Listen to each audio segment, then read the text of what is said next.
Why does understanding enrollment ratios matter so much?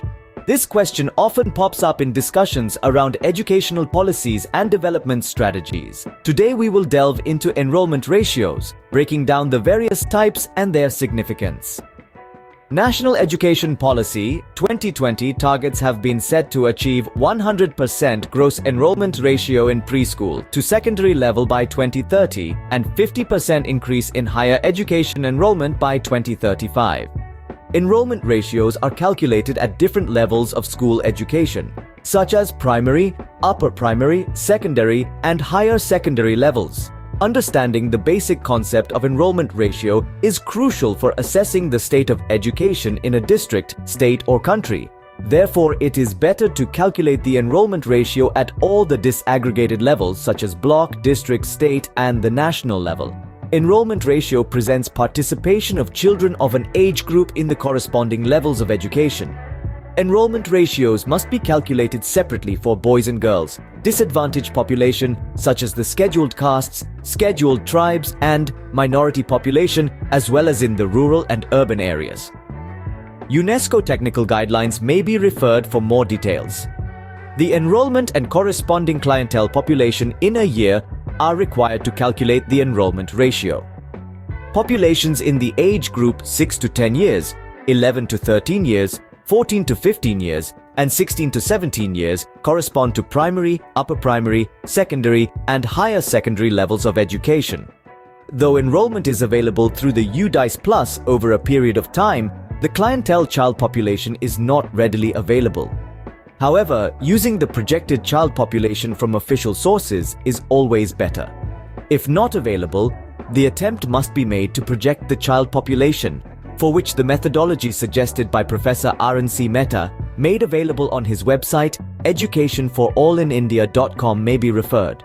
The projected child population below the state level in India is generally unavailable. In the present video, we discuss a variety of enrollment ratios, including the gross, net, adjusted net, and age-specific enrollment ratios by taking examples. Such enrollment ratios are being used worldwide. Diving into the specifics, let's begin with the gross enrollment ratio, or widely known as GER, a vital index of the accessibility and availability of education in a certain state or country. Let's explore its definition, the method of calculation, and the peculiarities of whether it can exceed 100%. So, what is the GER? This ratio measures the total enrollment in a specific level of education, regardless of age, and is expressed as a percentage of the eligible official school-age population. For example, total enrollment in grades 1 to 5 and child population aged 6 to 10 years gives the enrollment ratio at the primary level. To help visualize, let's take 1,000 children in a district where only 500 are of school age and all 500 are enrolled. In this scenario, the GER is 50%. Now, one might wonder, how can GER exceed 100%? This is due to the inclusion of both overage and underage students in the calculation. So, a GER of 102.56% that in addition to all the school-age children, some children beyond the official school programs. Next up, we discuss the net enrollment ratio. Also known as NER, the net enrollment ratio signifies the percentage of children of official school age who are actually enrolled in school. Let's consider an example. If a district has 1,000 school-age children and 850 of them are enrolled, then the NER of that district is 85%. This ratio paints a more precise picture of the proportion of children of official school age who are enrolled in corresponding level of education. NER is considered a better indicator than the GER.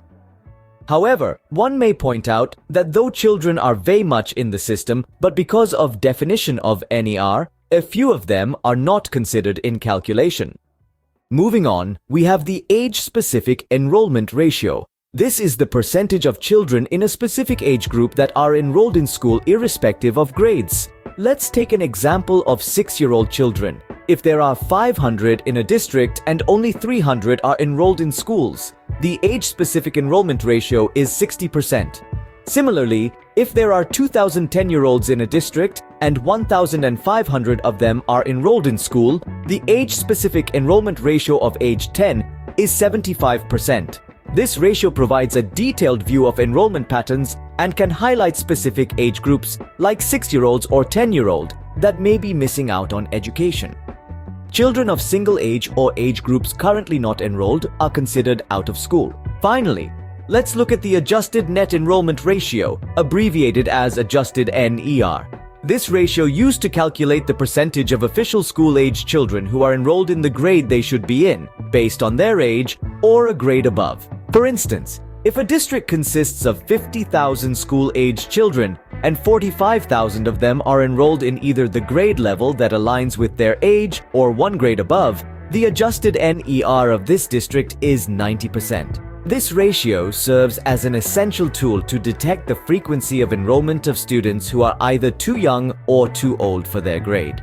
To bring it all together, enrollment ratios are fundamental tools for assessing the state of education in a district, state, or country. They shed light on the accessibility and availability of education, highlight potential gaps, and provide insights that can inform policy making and development strategies. The gross enrollment ratio gives a broad overview, while the net enrollment ratio narrows it down to the official school-aged population. The age-specific enrollment ratio highlights specific age groups, and the adjusted net enrollment ratio provides insights into the grade-level appropriateness of enrollment.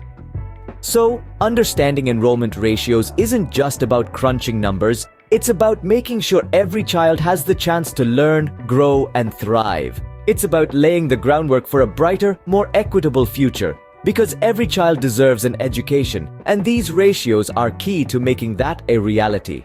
Now we analyze the current status of school education in India through enrollment ratio. The variety of enrollment ratios analyzed for the year 2021 to 22 beyond doubt indicates that India is far from attaining the status of universal school education. The net enrollment ratio, irrespective of the level of education, declined in 2021 to 22, which is a cause for concern. Currently, the net entry rate is only 45%. Attaining a 100% net entry rate is necessary. All those who enter the system must retain and move from one level to another to gain universalization. Appropriate intervention is required to bring the remaining children under the umbrella of education. The district planning teams must be reconstituted and thoroughly trained in plan formulation. The apex institution, NIEPA, must look into the current planning methodology and process of plan formulation and suggest mid-course corrections. For more about enrollment ratios and data analysis, visit the official website of Professor Arun C Mehta, educationforallinindia.com, and subscribe to his YouTube channel and press the bell icon. Thank you for watching.